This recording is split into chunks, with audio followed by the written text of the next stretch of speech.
Happy Deepawali मित्रों। जीवन कभी भी सीधा रास्ता नहीं होता। ये मोड़ों, उतार चढ़ावों और अनजाने प्रश्नों से भरी एक यात्रा है। कभी लगता है कि सब कुछ अपने नियंत्रण में है और अगले ही पल सब छूट जाता है। मन डगमगाता है और आत्मा किसी मार्गदर्शन की पुकार करती है। आज की कथा उसी मार्गदर्शन की है। एक ऐसी आवाज की जो हजारों साल पहले भी सुनाई दी थी और आज भी हमारे भीतर बोल रही है, चलना तुम्हें होगा, रास्ता मैं दिखा सकता हूँ। कुरुक्षेत्र की भूमि पर सब कुछ तैयार था। हवा में धूल थी पर मन में तूफान।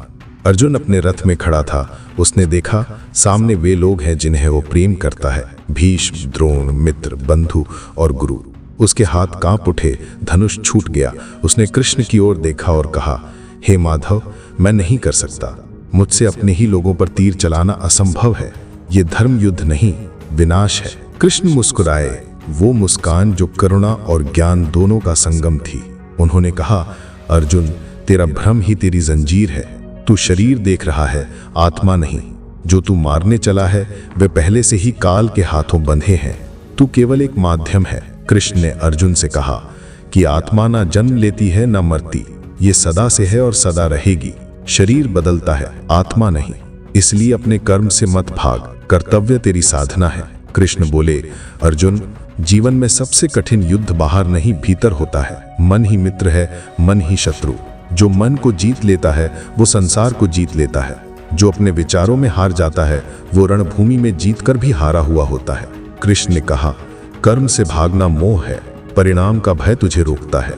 याद रख, कर्म तेरा अधिकार है, फल नहीं। फल की इच्छा तुझे बांध देती है और बिना आसक्ति के किया गया कर्म तुझे मुक्त करता है। कृष्ण ने अर्जुन से कहा कि अर्जुन, जब तू अपने अस्तित्व को केवल इस शरीर तक सीमित समझता है तब दुख आता है, पर जब तू जानता है कि तू आत्मा है, शुद्ध, अजर, अमर, अनंत, तब कोई भी परिस्थिति तुझे विचलित नहीं कर सकती। कृष्ण बोले, जिस प्रकार नदी समुद्र में विलीन होकर अपनी पहचान खो देती है, उसी प्रकार जो आत्मा ब्रह्म को पहचान लेती है वो मैं और मेरा से मुक्त हो जाती है। तब दुख नहीं रहता, क्योंकि दुख केवल अहंकार से जन्म लेता है।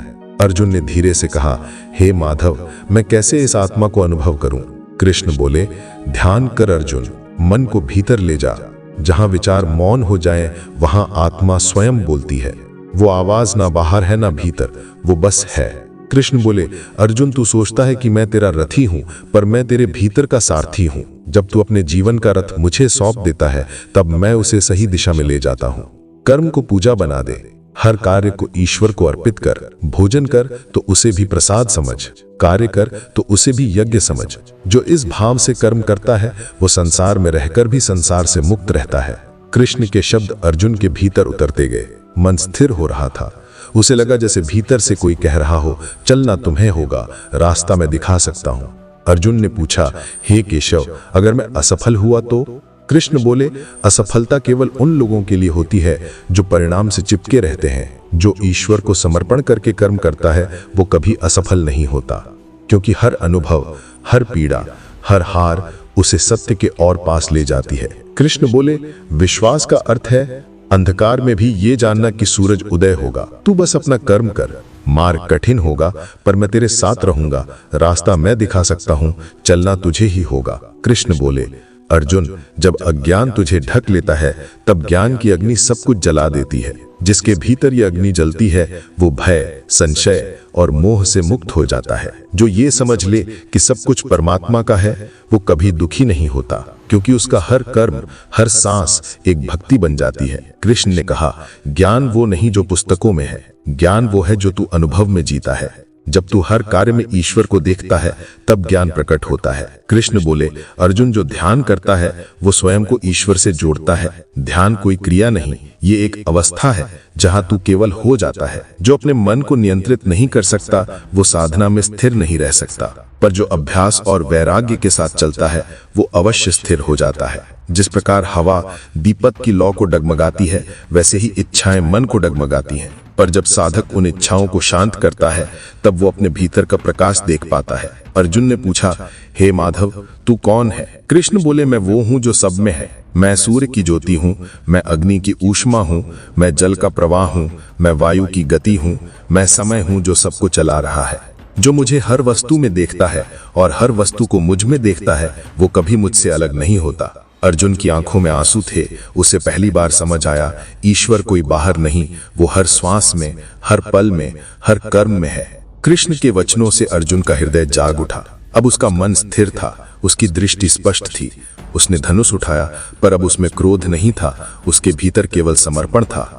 कृष्ण मुस्कुराए और बोले, अब तू समझ गया अर्जुन, युद्ध केवल बाहर का नहीं था, ये भीतर के अंधकार से था। अब तू कर्म योगी है, तू वो है जो कार्य करता है पर आसक्त नहीं होता। यही जीवन का सार है। हम सब किसी न किसी रणभूमि में खड़े हैं, कभी हालात के खिलाफ, कभी अपने ही मन के खिलाफ। पर याद रखो, कृष्ण हर किसी के साथ हैं, पर वे केवल दिशा देते हैं, चलना हमें ही होता है। कृष्ण कहते हैं कि मैं तुम्हें मार्ग दिखा सकता हूं, पर तुम्हारे कदम तुम्हारे हैं। जब तू विश्वास के साथ पहला कदम उठाता है, मैं तेरे हर कदम में चलने लगता हूं। जो कर्म को पूजा बना लेता है, जो परिणाम से मुक्त होकर चल पड़ता है, वो मुक्त हो जाता है। तो आज जब तुम अपने जीवन के किसी द्वंद्व में खड़े हो, तो बस अपने भीतर से ये स्वर सुनो, चलना तुम्हें होगा, रास्ता मैं दिखा सकता हूं। ओम शांति शांति शांति। कृष्ण तुम्हारे भीतर हैं, उनकी आवाज हर पल कहती है, भय मत करो, कर्म करो, मोह मत पालो, प्रेम करो, रुको मत, चलो, क्योंकि रास्ता मैं दिखा सकता हूं, पर चलना तुम्हें ही होगा। हैप्पी दीपावली मित्रों, स्वागत है आपका टोन टेम्पल रेडियो पर। यदि आप गीता, शिव महिमा और आत्मज्ञान की गहराई में उतरना चाहते हैं तो अभी सब्सक्राइब करें और जुड़े रहिए हमारे साथ।